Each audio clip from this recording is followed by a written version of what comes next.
Well, President Trump's goal is to roll back several government regulations, and if one California congressman has his way, those regulations will include FDA regulations pertaining to vaping.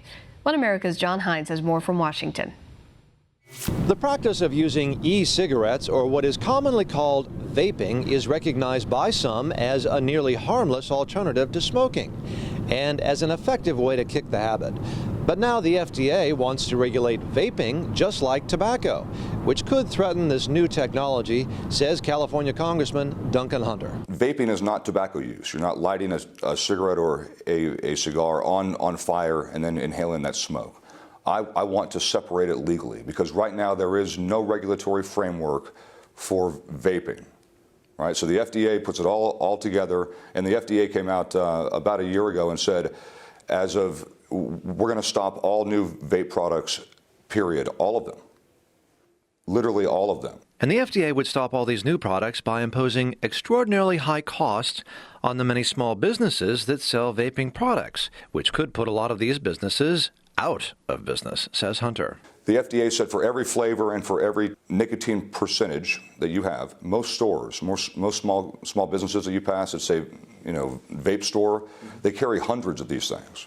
The FDA would want the company to go through a process, $1 million process that you would do for a cure for cancer for each type and taste and nicotine percentage that they sell. As Hunter says, FDA regulations would impose high costs due to the Tobacco Control Act, which was designed to keep new tobacco products from being brought to market.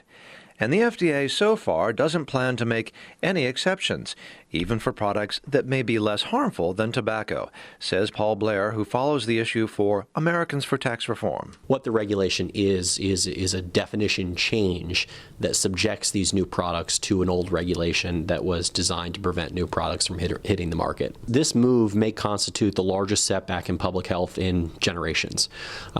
Despite the fact that these products don't contain tobacco, they have said that because some of them can contain nicotine, which does come from tobacco, they are completely within the regulatory authority they have under the Tobacco Control Act to regulate them as new tobacco products. In addition to introducing legislation, Congressman Hunter is also lobbying the Trump administration to change the regulations through executive action, a change that could help many smokers kick the habit in the future.